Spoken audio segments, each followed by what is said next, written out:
So welcome to the Sports World with Patrick. I've got my guest here today, Tim Flynn, the head coach of the UAH club hockey team program.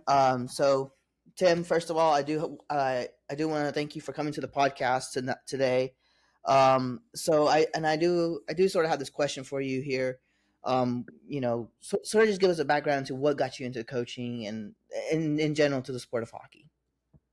Sure. Yeah. I grew up in Massachusetts. Hockey was pretty big around there when I was a kid. Obviously, it's big everywhere now. But started played up through high school. Played club hockey at University of Tennessee, and just a friend of mine started coaching the club team at Tufts University shortly after we got out of college. I started helping him do that, and kind of realized it was something I enjoyed doing. When you're in that age, it's hard to kind of find out what you want to do or really know what you want to do. And that was really the first thing that I enjoyed going to work for, even though it wasn't really work. We were just kind of volunteering. But so I started sending out resumes to college programs, junior programs, anybody that had an opening, just looking for a entry level job, whatever. And UAH got back to me. They needed a volunteer assistant coach, which is, at hockey, college hockey, they don't have graduate assistants. That's not, I think that's something they're trying to get, but right now it's, all they have is the volunteer role. So, so I came down here to Huntsville, in 2010 and, as a volunteer assistant while I was getting a master's degree, and started coaching college hockey with Chris Luongo was the head coach. Gavin Morgan was the assistant coach, and Mike Ward was the other assistant coach. Three great leaders, great role models, and really just introduced to kind of how the jump from going to club hockey to NCAA Division I hockey is a big jump in terms of organization, just everything, the level of play, how the programs run. So once I saw that, again, is something I wanted to continue to pursue. I learned a lot from them. There were a few coaching changes over my first 3 years there. And so, yeah, we did that for 3 years at UAH. And then my third year at UAH, the Kurt Kleinendorf was the coach, and he ended up taking a job with the Minnesota Wild's American League team in Iowa. And I went with him up there to be the video coach there. That was a great experience also. Learned a lot about pro hockey. And so after that, we just spent 2 years there. We had our first child, so kind of made more sense to move back down to Huntsville, try to get out of hockey for a little bit, find a more, a job where you're just more at home more, really. So did that, coached junior hockey and youth hockey, and then that all kind of rolled into one last year at UAH where we met Patrik, and then another great. Just every stop's been great, and now there's no more NCAA team at UAH. There's a club program, and the guy who was coaching before me, Mike Quenville, who is an alumni, former coach at UAH as well. He had to move on, and they needed somebody to come in. So I'm very happy to be given the opportunity. And this is my fourth season, and it's been quite a ride. So that's a long way to say, kind of tell the story, but that's how I got here.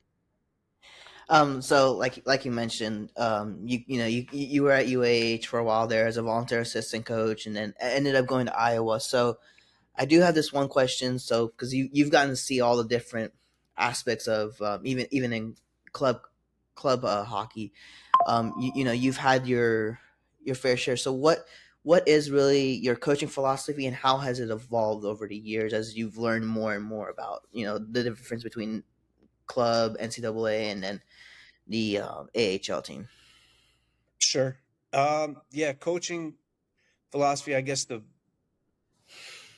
main components kind of stay the same. You're trying to have a good team in terms of a good culture. The guys are buy into what you're trying to do, play play the systems the right way, work hard on and off the ice, and just have that good team environment. Um, so that part of it kind of remains constant no matter what level you're coaching. I'm coaching my 10-year-old now. That's kind of what we're looking for from the kids in terms of their attitude and what they bring to the rink every time. Just a strong attitude, and then trying to accomplish team goals, not individual goals, right?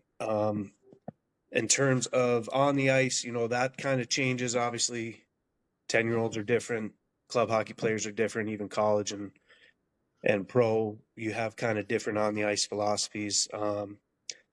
At UAH, my first 3 years, it was their first 3 years as an independent program. So they had gone from being in the CHA, kind of having teams like a mid-major type league where they were competitive. They won the league a few times. They won it the year before I got here, made the NCAA tournament, to going to an independent schedule, which meant we were playing a lot more Power Five schools, quote unquote Power Five schools, and we were no, we were underdogs. I would say the majority of the season. So you kind of take a much more structured approach to the game. Try to play discipline, limit mistakes. You're probably going to get outshot, but try to create opportunities and capitalize on the ones you do get. Um, and obviously the goal there is you're still trying to win games. You're trying to make your program attractive to potential recruits. The interesting thing in Iowa, I guess not interesting, it makes a lot of sense, but um, it was kind of new to me when I got there. Our primary goal was not necessarily to win; it was to make sure that the players were getting better, that we were teaching them the system that Minnesota uses, so that if and when they got a chance to go play in Minnesota, they were ready and they could just jump right in and help Minnesota win games in the NHL. So, I mean, we were trying to win, but that wasn't necessarily the goal of every practice. Wasn't necessarily to put in our game plan how we would win a game on the weekend. We were trying to make sure the American League players were ready for the NHL when they got up there. So I did find that kind of interesting, but like I said, does, if you think about it, make a lot of sense. And then yeah, club hockey is just it's serious. Our program right now is it's a student run program. So we're really trying to kind of let the kids learn how everything needs to run. But again, the same principles apply. We're trying to have good attitude, good buy-in, a good team off the ice, and usually that helps have a better team on the ice. And we have a group of guys that works very hard. So again, a long answer, but just a lot of different experiences. So I do know that you guys sort of, you guys have practices on certain days, and I know with it being a student run program, there's probably those very few days that you guys get to practice there in Huntsville. So I do have a question about this also, Sure. is how do you balance the skill development with game strategy during practices? So how do you sort of, Yeah, that's I a guess, good get them ready question for because we are, like you said, it's not even when the NCAA, when we had it, we were practicing every day. And then if we were traveling, we would travel and practice on the road. But here we practice once, maybe twice a week right now. And that, um, it's a good problem to have. We would obviously like to skate more, but again, um, there's a lot of hockey in Huntsville across age, kids, adults, figure skating. So the rink's pretty full. It's more of a ice time availability issue, but we're working on that. They're talking about adding a third sheet, but in terms of our practices, I would say at the beginning of the year, we're trying to work on mainly structure, systems, team type stuff, while, yeah, let's say like the balance at the beginning of the year is 80-20, just making sure that they understand their roles when they're on the ice. Once we feel kind of good about that, it kind of flips more to, I don't know, probably not 80-20 the other way, but maybe 60-40, 65, whatever, 65-35, to just kind of keeping the skills up, keeping conditioning up, and just trying to be ready. Again, practicing once a week is not going to get them ready to stay in shape and play throughout the year. So we do have an off ice program that they're doing to at the gym, just to make sure, because one skate a week doesn't get you ready to play 2 games. But yeah, I would say beginning of the year is mainly team stuff, system stuff, and then once you get comfortable with that, you just keep the skill level up and try to get them a little bit better every time. And so I do, because of course, as you mentioned, it's a student run program at UAH at the moment since since they've disbanded the NCAA program. So in all of your years of coaching, how did you foster team chemistry among players? And then if you can also share an experience where you had to resolve a conflict on any of your teams that you've had. Yeah. Yeah, the culture it's different with every group.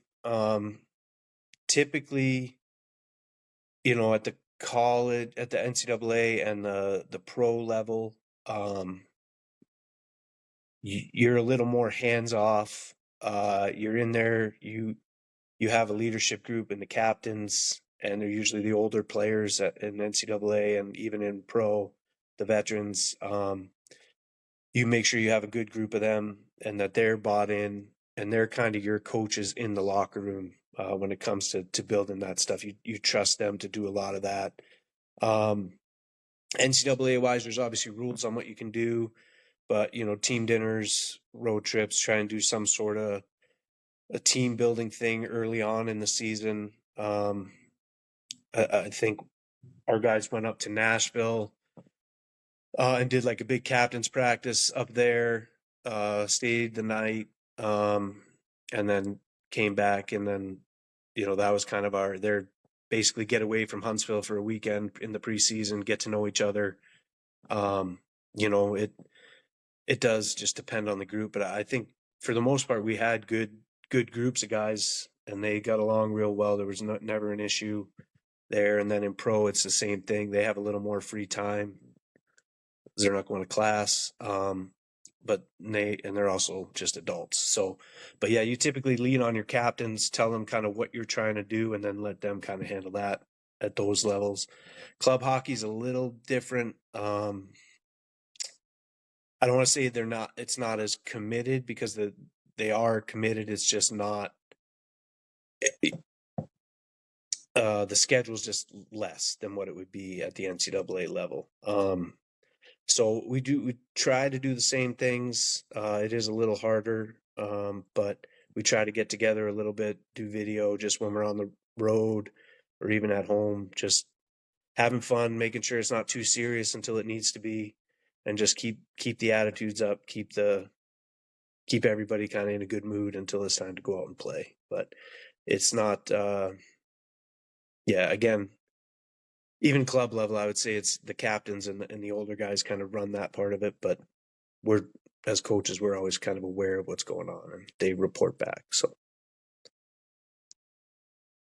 and then a conflict, that's a tough one. I would say, it's kind of hard to think of one, but I would say typically most of the conflicts are just, you're dealing with very competitive people. Um, it's never a personal incident. It's always, heat of the moment. Why aren't we doing it this way? Or I've always done it this way. I think this would work better. Um, and again, that's kind of where that culture comes in. And, basically the message is generally the same. It's, we got to trust the process. Um, occasionally you'll go back and look at video and say, yeah, we can adjust here. Like, as a coach, you got to be able to take the criticism and the input from the players, and there's a point sometimes you need the player to buy in, but then sometimes you can always, we're trying to get better too, so there's changes we can make. But in the moment we got to do it the way that we talked about, and then if we need to change moving forward, we can talk about that later. But that's kind of the general very vague answer to that type of situation.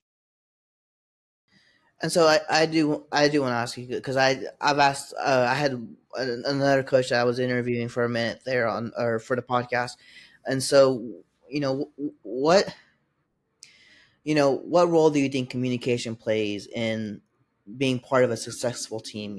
I've heard where um, one of the other coaches that I've talked to said it's it's better for it to be not that a coach is yelling or screaming at somebody, but or at a certain player, and they send messages a certain way.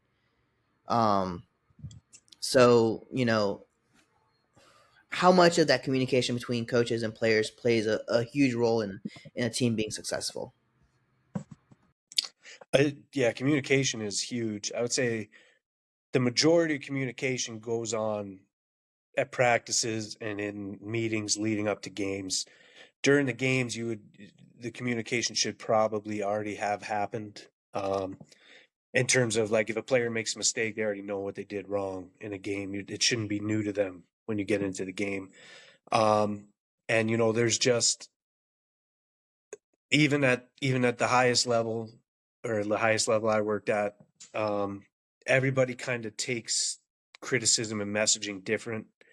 And some people respond better to a coach that yells. Some people don't respond to that well at all. So you kind of have to know your team, know the best way to communicate with each player, um, and just kind of understand what's going to be in the best interest of the group. If it's a whole team meltdown and the whole team's not playing well, sometimes you gotta let them know it's not good enough and that we expect more. If it's a mistake on a system thing, it's unless it becomes a pattern, usually you just take the board, show them on the board, remind them what we practiced. And again, at club, it's a little the expectations, I don't want to say they're lower, but it's more understandable because we don't practice as often. You know, you don't have the reps that you get at the other levels. So mistakes will happen, and you're just constantly trying to reinforce what we're trying to do. So So I know, Tim, when we first met and got to meet each other, you were the director of hockey operations for the NCAA Division One program there in Huntsville. So how much of the communication between the director of hockey operations and coaches also plays a role in a team being successful? Because I know you guys, I've seen some of the postings for the director of hockey operations. They also have to go out there and coach, or not coach, but they have to also go out there and recruit every so often, and they also have to be at games to take the video footage of their game and break down all that tape later on in the week. So how much of that also plays a big role in a team being successful? yeah, no, I think all that is a big part. The video part is becoming bigger and bigger.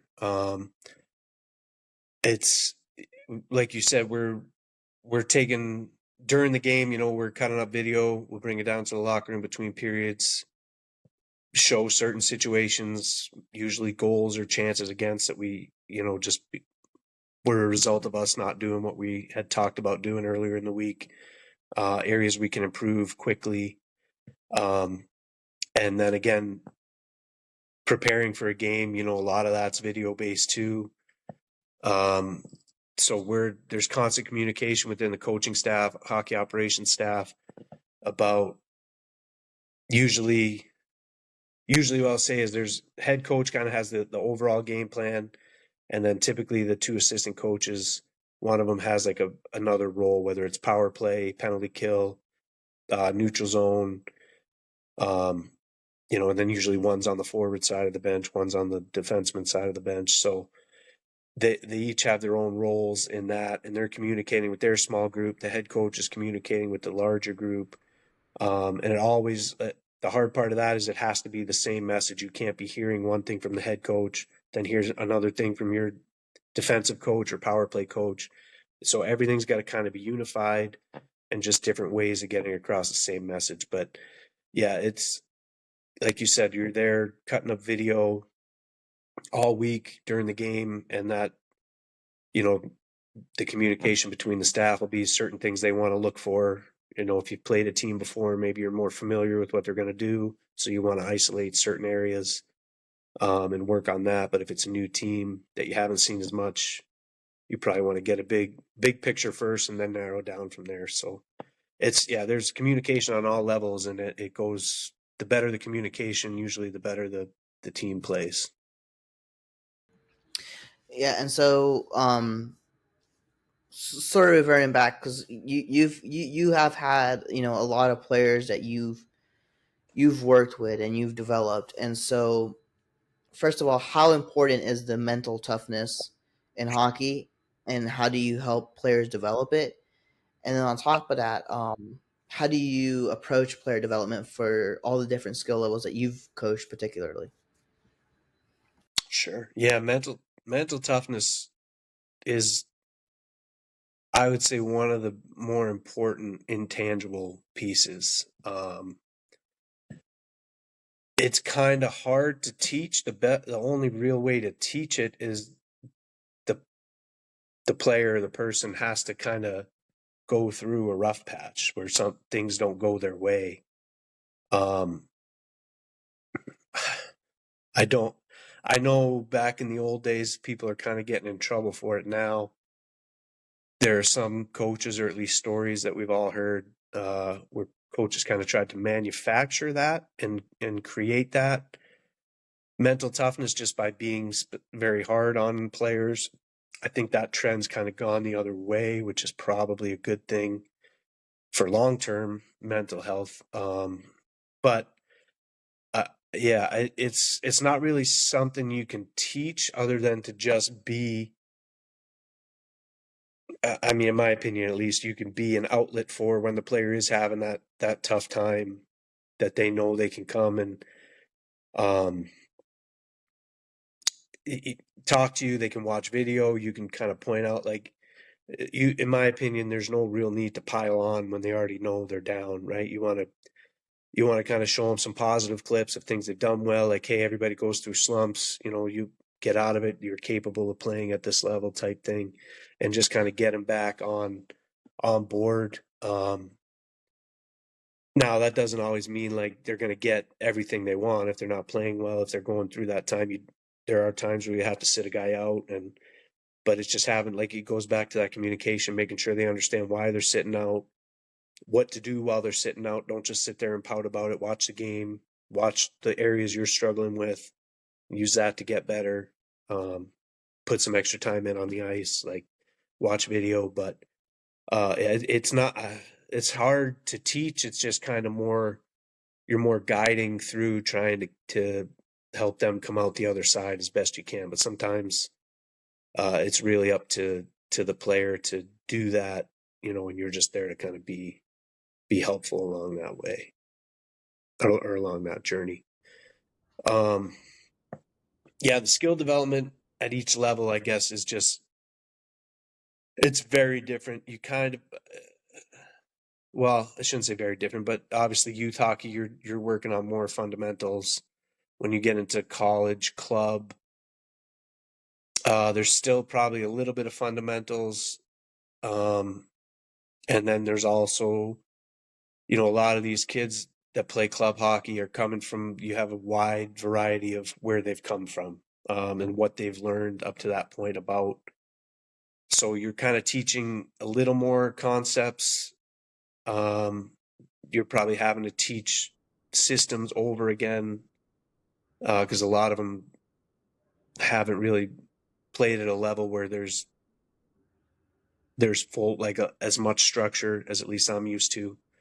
And then when you get to NCAA and pro, um, you're always, it's, I don't know. It's funny to me. A lot of people probably think that the pro hockey players have it easy, but if you watch how hard those guys work on the ice after practice, they're always working on something, whether it's taking extra face offs or just handling the puck, doing little things in the corner to get better.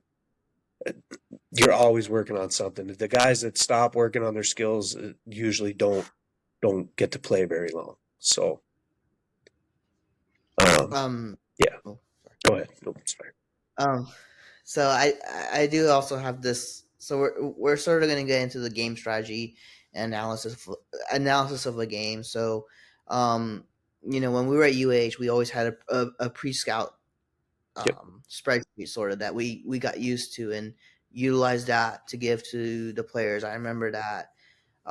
So how beyond just that, how do you prepare for specific opponents, and then on top of that, you know, how do you analyze game performance and use the analytical side and data for improvement?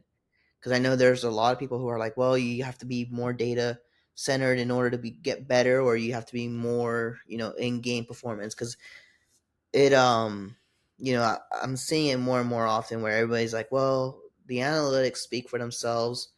That's what you got to go based off of, and not the other ones. Yeah, that's. I'll be honest. Fortunately, I kind of got out of. By the time we finished that UAH season, I'd say that was kind of my last like competitive season of hockey up until the club. But we don't get that type of data at club hockey, so there's not really for what I'm doing now, club hockey. A lot of the games are online. You can find them, so we'll watch the games. Our pre-scout will basically just be this is what their lines are, what our opponent's lines were last game. These are kind of their leading scorers, and we'll, as coaches, just try to put whatever line matchups we think are best out against their team, out against what we expect their lineup to be. And then we'll look at their power play and penalty kill, and maybe a couple if they do anything off a face off. We'll try to watch that, but it's not as intense, or we don't dedicate as much time to it at club as we did at UAH, just strictly because it's. I don't want to say it, but it's I also have a full time job that I do. I don't have as much time to dedicate to it as I used to. But so for club hockey, that's kind of our pre scout. We don't really have like a template or anything. We just kind of talk about it in the room before the game, and then if occasionally at practice, if there's a face off play or something, we'll go over that, and then we'll go over our power play. But um, yeah, college and pro, it was very very detailed. The analytics weren't as heavy then as they are now. We did what I think a lot of teams still do, um, and did back then was just kind of we would go through usually we'd look at their last three games. In pro and hockey, usually you look at the weekend before, so their last two games, and then any times that we'd played them recently, if that was relevant. And you'd same thing. You'd chart their lines. You would have like a printed out pre-scout of all their systems, what they do, who their leading scorers are, and you would just kind of post that in the locker room on game day. We would have video meetings, basically of every situation. We would do that. Pro hockey, we'd do that usually the morning of the game at morning skate. In college, either the day before at practice or the morning of, and you would really just go over every single what their tendencies are 5-on-5 in the neutral zone, off every face off in every zone, win or loss. It would be quick. It sounds like a lot. The meeting would be quick, but it would just kind of be showing their clips, and then this is what we would do when they do this. And kind of like practice as the season goes on. There's only so many options off. Every team kind of runs something similar to each other. So explaining our responsibilities, it gets a lot faster and a lot easier because we've seen something like that before. So we already know how to respond to it. But yeah, it's at the NCAA and the pro level, the pre-scout is very intense, and that goes into that communication and just preparation for games. So And then so I know at UAH, obviously you were there past the Ross era, as so was I. So what was the most challenging season as a coach? You know, from really from when you came to UH or even before that, at the club level and then to now as a coach. Yeah, I mean I would say every season has its challenges. For the program, I know that first season I was there 2010, 11. Um, that was probably it was hard because it was their first year as an independent. Um, you'd graduated, Cam Talbot had signed, so you lost obviously an NHL goalie. Um, and uh, kind of what we talked about, we always had great group of kids and we had good players. But we were playing teams quite often that, you know, we were no longer playing in that CHA where we were more equal to the teams in that league than now. I mean, our first weekend was at Wisconsin. They had a really good team. So I mean that year, maybe it's just because it was my first year and we didn't win a lot of games. Um, but that I know that was challenging for everybody because it's frustrating, and we also played a lot of close games that we like. I remember, I think we played Robert Morris at home, and they scored on like a goal that shot from the blue line that we blocked that literally went like 30 feet in the air and just landed behind our goalie and went in. We lost by a goal. Like it just, I think we felt like we played better. We deserved better outcomes some nights based on how we played than what we got. Um, so but you know, that year was tough, and honestly, all 3 years as an independent were difficult because every year kind of gets you a little further away from being in a conference and having that stability that recruits are looking for. Yeah. So and then I mean that yeah, man. Now that I think about it, I've been around a lot of teams that haven't done very well, but in Iowa it was difficult because you got your goal is obviously for players to move up and get called up. And I remember like my first year, we were playing pretty well up through almost into December, um, and then we lost. We didn't lose. They got called up. It was great for them. Eric Holla, Jason Zucker, and Darcy Kemper all got called up, and they didn't really come back down. So you lose three guys that are all still playing in the NHL. Seven, like they're very good players. It's hard to replace those. So as a team, we didn't do well, but that, like I said, that was kind of our priority, and those guys clearly were able to help Minnesota. So that part was good, but obviously losing is not fun in Iowa. So it's a hard balance there. And then club hockey is just a challenge because it's not a challenge. The challenge of club hockey is trying to get everything out of our players, just because we don't have the time, we don't have as much opportunity to practice and to prepare as we would like, um, or as we probably need. So that part's hard because it's hard to really hold them accountable on the ice during games when we don't really have enough time to teach it to them during the week. So, um, yeah, there's challenges everywhere, I guess. And so, you know, you've been coaching for a while now here. So what are really the misconceptions that people have about coaching hockey? Because I know people are like, well, this is so easy to coach, and I've gotten to see both the outside and the inside of coaching and what all goes on behind the scenes for a hockey team, and it just seems very very challenging from the beginning of the season to the off season.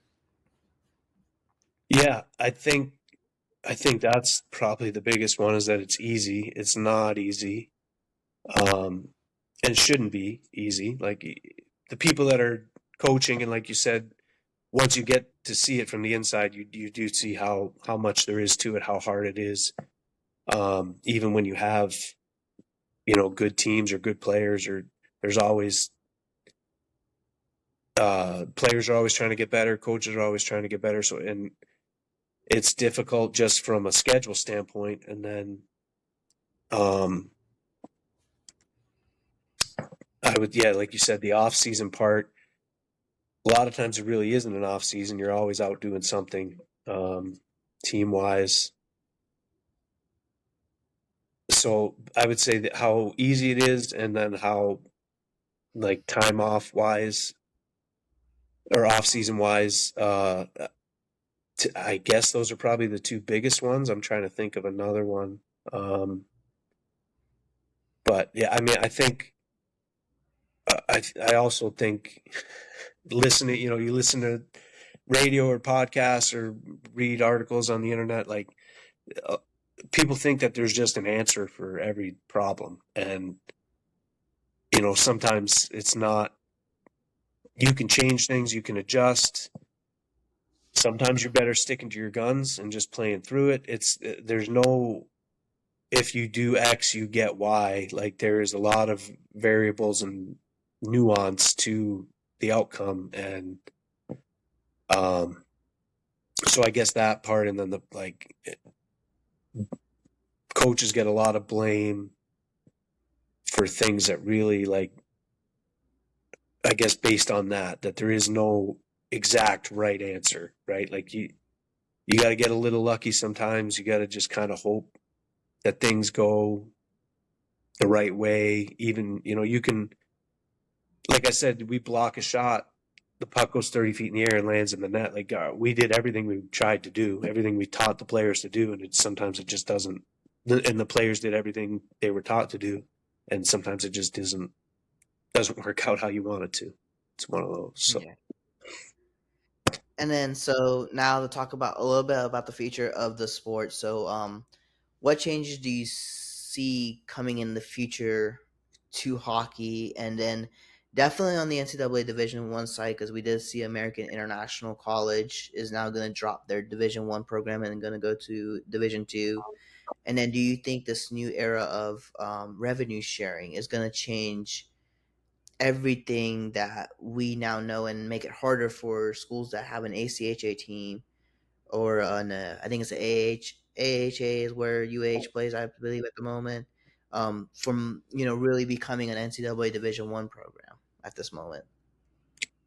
yeah, that's interesting. I know they just I didn't know AIC was dropping down to Division Two, but I think, yeah, I think honestly across a lot of sports, the way the NIL stuff and now that I think there's like, didn't they just pass something where they're just getting straight up paid by the schools as well? Yeah, yeah. So they're gonna have it's a revenue sharing or profit sharing Yeah, of some yeah. type, and So then yeah, I mean, I think that's gonna make it very hard for smaller schools to compete and get recruits at the level they will need um, to be as competitive as they want to be. There may be some schools like North Dakota, Denver. They're not necessarily big schools, but from a hockey standpoint, that's basically their football, right? That's where the majority of their resources go. So they may still be okay. It's probably going to be hard to grow. But I don't think that's just exclusive to hockey. I think that's kind of across all sports. Yeah, it's interesting with the NCAA kind of losing every lawsuit.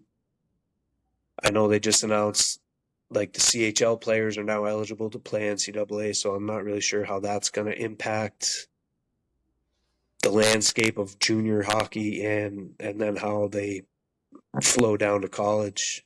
Um, yeah, there's a lot going on right now. It's interesting. From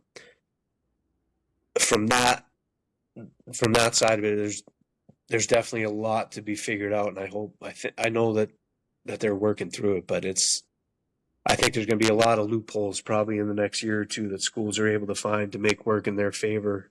Um, but on the ice, the game keeps getting faster. Um, there's less contact, so there's a lot more skill, and that's being taught at younger ages, and it's fun to watch. Um, but typically the game goes in cycles. Like you went through an era where the big physical teams were the teams that won, and then it went to smaller and faster and more skilled. And I think right now we're kind of, I don't know if we're not all the way back by any means, but we're at the point where it might be turning back to a little bit of more tougher hockey. So I'm just curious to see how that cycle goes in the NHL. But yeah, there's now is a lot of change going on, and it'll be interesting to see how the dust settles and what comes out of it. Well, yeah, because I know the schools that do. So the schools will have an option to opt into the profit sharing, but if they do, they're going to have roster limits rather than having scholarships. Because I know they're getting rid of the national letter of intent Oh, that's right. now. So now the last thing that I've seen was hockey was going to be capped at 26 scholarships. So because of how many programs they were having, so So that's going to be 26, very 26 scholarships yes, or they call them roster or spots, right? 26 roster spots, no scholarships, just revenue sharing. Is Yeah, that okay? Because I know it was 18 was the max scholarship. Yeah, that. Yeah, I think. Yeah, I don't know. I think this might be another rich get richer situation, unfortunately. But I don't know. We can hold our breath and hold out hope that there's enough for everybody to at least stay where they're at. I'd hate to see teams go away, like more teams go away. So yeah. And so, what do you think are initiatives that the sport needs to take in order to keep growing it, whether it's in the southern markets or it's in general in the United States? that's a good question too. I having young kids now, just the access to hockey is definitely way more than it was, and I think that the USA Hockey and those, Hockey Canada, those bodies that need to find a way to make it. I know it's. I know this is. I'm not the first person to say it, but is that it's just it's a very expensive sport to play. Like before you even get into what it costs to play on a team, even my 10-year-old, they got sticks at the store for like $200 for a 10-year-old stick. Like, and I know that's every sport. Like, so it's just the barrier to entry is big for a lot of people, and it's hard to even get them in the door. Now that being said, they have come a long way since I was a kid. They've definitely have focused on that, and it is improving.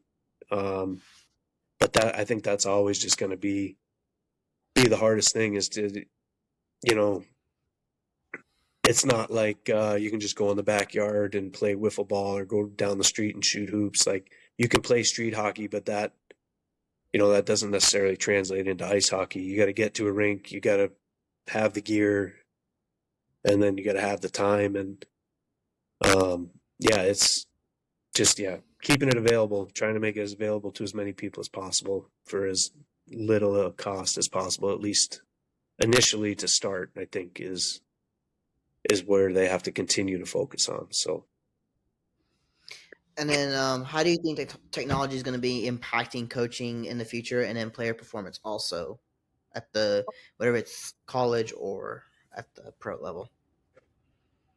that's yeah. I don't know how much more you can do coaching wise. I'm sure there's more. I just don't know. They have the iPads on the bench. I mean, unless they can start putting like iPads or screens in the little visors that they wear, so that guys can just watch it in their helmet while they're sitting on the bench. I from a coaching standpoint, I'm assuming there will be more data points and more information that they get, and it's really just about making sure using that information figuring out what's worth your time and what's not, and what information is important and will help you. Um, but from a player standpoint, I think most of the stuff you'll see is probably related to their training and their off ice stuff. That department's advancing rapidly, and there's in terms of strength and conditioning. So I would say that's probably an area that's going to keep growing, and you're going to see bigger, stronger, faster, just like we have. So, All right. Well, thank you, Tim, for coming on to the podcast. Thank you for your input on definitely on the sport of hockey here and showing us the knowledge that you do have for the sport. So once again, thank you for coming on to the podcast. of course, it was a lot of fun. Thanks for having me. Appreciate it. Good to You see too. you. Take Good care, to see Pat. you. Bye.